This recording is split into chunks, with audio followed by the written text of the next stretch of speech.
आप बड़े नेता तब कहलाते जब आप इंसान की परेशानियों और दिक्कतों की बात करते। आप छोटे नेता उस दिन हो गए जिस दिन आपने केवल मुसलमानों की बात की। मेरे निगाह में आज आप गिर गए। दूसरी बात देखिए, हिंदुस्तान की जनता आपका सबसे बड़ा चैनल है, घर घर में लोग इसे सुन रहे हैं, और मैं आज आगाह करता हूं, यह शब्द हटा दीजिए अपने शब्दकोश से कि मुस्लिम इलाका है। कोई इलाका हिंदू इलाका और कोई इलाका मुस्लिम इलाका नहीं है। यह मेरे देश भारत का इलाका है। तो आइंदा ओवैसी साहब, मैं बहुत अदना सा लड़का हूं, आप बड़े लोग हैं, ये अदना सा भारतवासी आपसे एक बात कह देता है, आइंदा ये हिम्मत मत करना आप कि किसी इलाके को ये कह दो कि ये मुस्लिम इलाका है। हम बंटवारा नहीं चाहते। तीसरी बात, आपने सरकार की बात की, मैं सरकार की बात रखता हूं। आपने आंकड़े रखे, आपने कहा 85% मुसलमानों के पास आज तंगी है, अकाउंट नहीं खुले हुए हैं, वहां बैंक नहीं है।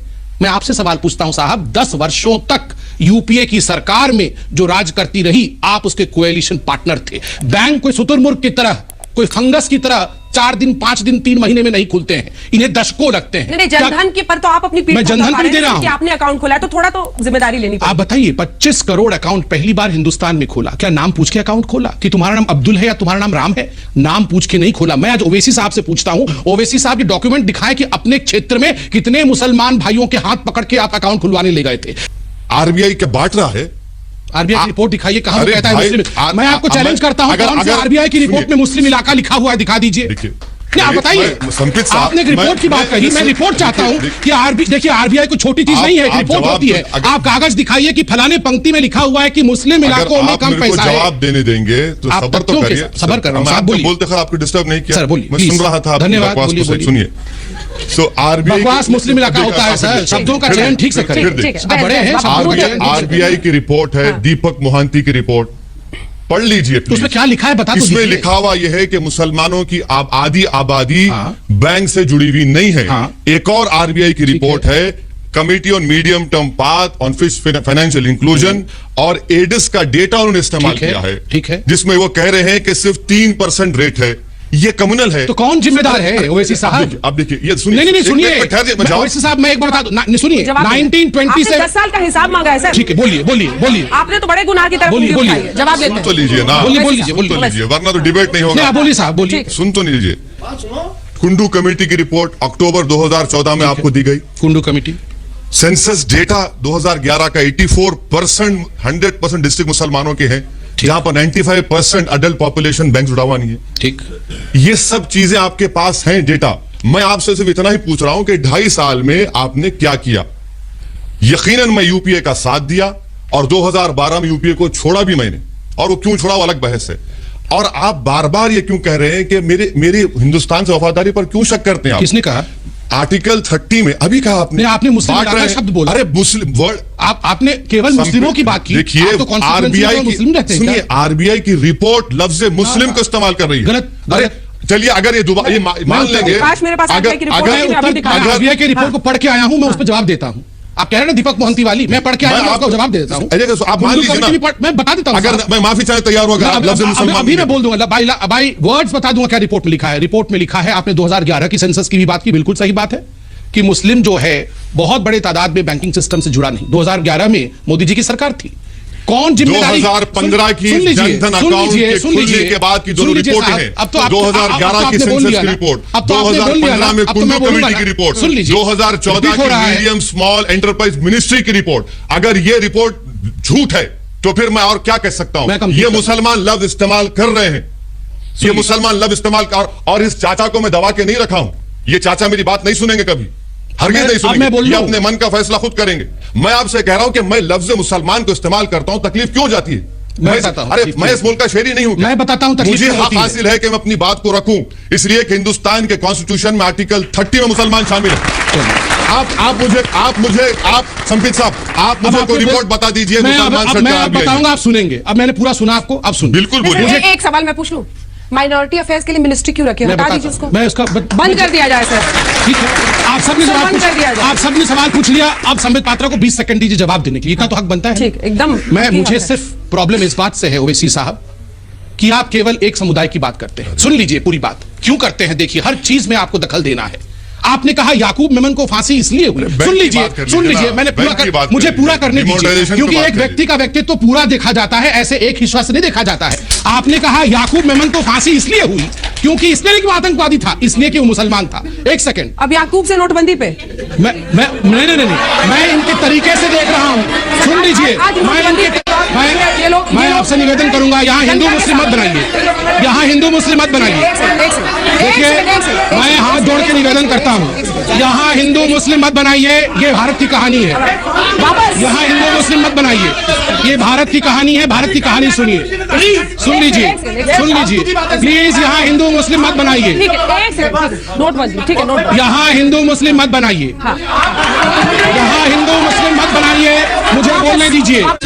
मेरा सवाल ओवैसी साहब से है, सर ये बताइए, यहाँ हिंदू मुस्लिम मत करिए, यहाँ हिंदू मुसलमान मत करिए, यहाँ ये हिंदू मुसलमान मत करिए कि हिंदू मेरे साथ मुसलमान खड़ा होगा, ये मुसलमान की राजनीति करते हैं ना, ये बताइए नहीं होगा। जब हमारे पुरखे हमारी यहाँ हिंदू मुस्लिम मत करिए, यहाँ बंटवारा मत करिए। मुसलमान नहीं देखा था, ऊपर बैठी उनकी आत्मा आपको जरूर देख रही होगी, कोस रही होगी, क्योंकि अगर उन्होंने अपनी जान हमारी अखंडता के लिए ना दी होती तो आप आज किसी अंग्रेज की लेटरिन साफ कर रहे होते। सर क्या बात है, मेरे भाई मैं जवाब मैडम आपको उनको सॉरी बोलना चाहिए। अपनी भाषा के लिए सॉरी, भाषा के लिए सॉरी बोल रहा हूं। मेरे भाई होगा ना, वो कभी ऐसे शब्द नहीं। मेरे भाई सुनिए, मैडम माता पिता को भी अच्छा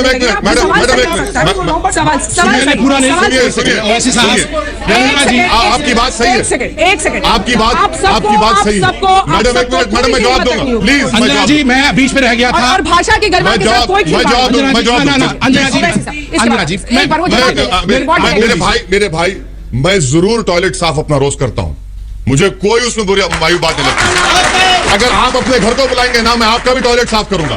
सुनिए मेरी बात सुनिए, आप मेरी बात सुनिए, आप मेरी बात, मैं आपसे इतना ही कह रहा हूं कि इस मुल्क की आजादी में सबने हिस्सा लिया। आपने नहीं लिया था, मैं इतिहास लेके आया हूं सर भाई। मैं ना, you did not want Hyderabad as India. इनकी पार्टी का फाउंडेशन इसी बेस पे था कि हैदराबाद हिंदुस्तान का हिस्सा नहीं बनेगा। था कि नहीं? एक सेकंड हाँ दिक्कत है, और कहते हैं केवल मुसलमानों की बात करेंगे, हिंदुओं की बात नहीं करेंगे। तो ये मैं सोचता हूं कि सियासत हो रही है, लोगों के तकलीफ के नाम पे राजनीतिक पार्टी अपनी सियासी रोटी सेकने की कोशिश कर रहे हैं। इसीलिए मैं ओवैसी जी के इतिहास को गिना रहा था, हिंदू मुस्लिम बनाने के लिए नहीं गिना रहा था कि हर चीज पे वो हर विषय को हिंदू मुस्लिम कर देते हैं। इससे दुख होता है, क्योंकि एक बड़े कद का नेता जब हर विषय को धर्म की लाइन पे बांट देगा। मैंने ऐसे ही याकूब मेमन का उदाहरण नहीं दिया, मुझे भी तकलीफ होती है जब समाज बढ़ता है, इसलिए दिया कि चाहे हिंदू हो चाहे मुसलमान हो, कोई गलती करेगा तो फांसी पे चढ़ जाएगा। आपने कहा नहीं, याकूब मेमन फांसी पे इसलिए चढ़ा क्योंकि वो मुसलमान था। भारत माता की जय इसलिए नहीं बोलेंगे क्योंकि वो संविधान के खिलाफ है। आप ही के भाई जावेद अख्तर साहब ने कहा ना, अचकन पहनाना, जो आप सुंदर लग रहे हैं अचकन में, अचकन पहनाना तो संविधान ने नहीं सिखाया है, मगर फिर भी आप बड़े प्यार से अचकन पहन। धोती पहनाना मुझे भी संविधान ने नहीं सिखाया है, मगर मैं बड़े प्यार से पहनता हूं। तो आप हर बात पे क्यों हमारे संविधान को तोड़ने में छापा है? संघ तो अपना काम बिल्कुल ठीक से कर रही है। उन्होंने तो ये नहीं कहा कि हिंदू ज्यादा परेशान है, उन्होंने कहा लघु उद्योग। आप भी तो वही शब्द का प्रयोग कर सकते थे, आपने क्यों मुसलमान शब्द का प्रयोग कर दिया? दूसरी बात मैं कंप्लीट कर दूं, देखिए, और दूसरी बात, आप यहां भी जरदोशी, जरी, आप यहां भी अपना एक सेक्टर ढूंढ रहे हैं। देखिए प्लीज, इतना ही कहना है, हिंदुस्तान को इन कड़ियों में मत बांटिए। आप मार्जिनलाइज सेक्शन की बात करना चाहते हैं, हिंदू क्या मार्जिनलाइज नहीं है? क्या जो बिहार से आके यहां काम कर रहा है, जिस आप बोल रहे हैं कि उसको भी परेशानी है, क्या वो हिंदू या मुसलमान है? भैया वो गरीब है। कोई भी जो अगर मैं मुसलमान बोल रहा हूं तो अरे भाई आप, बुरी बात क्या है? मैं बताता हूं क्या बुरी बात है, मैं बताता हूं क्या बुरी बात के खिलाफ नहीं बोल रहा हूं। नंबर 1, बार बार ओवैसी साहब कह रहे हैं क्या गड़बड़ी हो गई अगर मैंने मुसलमानों की बात कर दी? इसमें कौन सा भूकंप या भूचाल आ गया जो मैंने कह दिया कि मुसलमानों की गड़बड़ी है? मैं आपको बताता हूं, यही कोई धोती पहन के, कोई टीका लगा के विश्व हिंदू परिषद का आदमी या कोई साधु या साध्वी कह देती ना कि हिंदुओं के इलाके में पैसा नहीं आता, तो पूरे देश में गजब डा जाता। ये हिंदुस्तान को बांटना चाहते हैं, ये हिंदुत्व बनाना चाहते हैं। यही ओवैसी साहब पार्लियामेंट में चिल्ला रहे होते, और आज में बोल रहे हैं कि मैं मुसलमानों की बात क्यों ना करूं। क्यों करेंगे केवल मुसलमानों की बात? सबकी बातें क्यों नहीं करेंगे? दूसरी बात, रिपोर्ट पे आता हूं मैं। आप रिपोर्ट पढ़िए, मैं आप सबको बता रहा हूं, इंफॉर्मेशन के बहुत होगा तू मैं। अब मैं हकीकत बताता हूं। रिपोर्ट में लिखा है कि हां, सचर कमेटी की रिपोर्ट भी आई कि मुसलमान पिछड़ा हुआ है। 2000 कोई पिछड़ ये 2.5 साल में नहीं गया, कोई 2.5 साल में आके हमने आपके बैंक नहीं छीन लिए। 70 साल से मुसलमानों को वोट बैंक की तरह इस्तेमाल किया गया, आपको इस्तेमाल किया गया, आज बिल्कुल इस्तेमाल किया गया। आज मैं बहुत कष्ट के साथ कह रहा हूं ओवैसी साहब, आप जैसे नेताओं ने कभी भी इनको नहीं कहा कि बैंकिंग सिस्टम में पैसा डालो। जब ये पैसा डालने जाते थे बैंकिंग सिस्टम में, आप कहते थे ये अन इस्लामिक है, इस्लाम अलाउ नहीं करता है बैंकिंग सिस्टम, और आज अचानक कह रहे बैंक क्यों नहीं खोला। मुझे याद है जब आपके क्षेत्र में बैंक खुलना था ना, आप लोग कहते थे ये तो इस्लाम के खिलाफ है, बैंक कैसे खोल दोगे, और आज आप बोल रहे बैंक क्यों नहीं खोला। मैं संप्रीत को चैलेंज कर रहा हूं, मेरा कोई एक स्टेटमेंट दिखा दें जो ये कह रहे हैं। मेरे को स्टेटमेंट पढ़ने कहां दे रहे हैं, मैं तो ऐसे ऐसे स्टेटमेंट पढ़ दूं कि सब भूकंप आ जाएगा। भूकंप आ जाए ना, आ जाए भूकंप। देखिए अगर भूकंप, सुनिए मैं आपसे कह रहा हूं कि बैंकिंग सिस्टम में मैं बैंक्स को खोलने की बात कर रहा हूं। आपके प्राइम मिनिस्टर जाकर हमारे प्राइम मिनिस्टर, आपके प्राइम मिनिस्टर, हमारे प्राइम मिनिस्टर सऊदी अरब जाकर नहीं, हमारे प्राइम मिनिस्टर साइन करके आए। ये गलत बात है। मुसलमान याद नहीं आया, मुसलमान इलाके बोलेंगे, आपके प्राइम मिनिस्टर बोलेंगे। आपके प्राइम मिनिस्टर कौन है? नहीं अंजना जी, मैं पूछता हूँ ओवैसी जी के प्राइम मिनिस्टर कौन है? मेरे प्राइम मिनिस्टर मोदी हैं, तो ओवैसी जी के प्राइम मिनिस्टर कौन है? मुल्क के प्राइम मिनिस्टर। चलिए नहीं अभी भी नहीं, ना आपके मुल्क के नहीं, आपके मुल्क के आप बोलेंगे आज कि मेरे मुल्क के मेरे प्राइम मिनिस्टर, बोल के दिखाइए। नहीं बोलेंगे। क्यों नहीं बोलेंगे? क्यों नहीं बोलेंगे? क्यों नहीं बोलेंगे? यही पार्टीशन है, ये अपने प्रधान, मेरी मर्जी नहीं होता है साहब, आप एक पार्लियामेंटेरियन है। सुन लीजिए, एक पार्लियामेंटेरियन जो अपने प्राइम मिनिस्टर को अपना प्राइम मिनिस्टर, अपने मुल्क को अपना मुल्क नहीं कह सकता, ये बंटवारा नहीं कर रहे हैं तो क्या कर रहे हैं?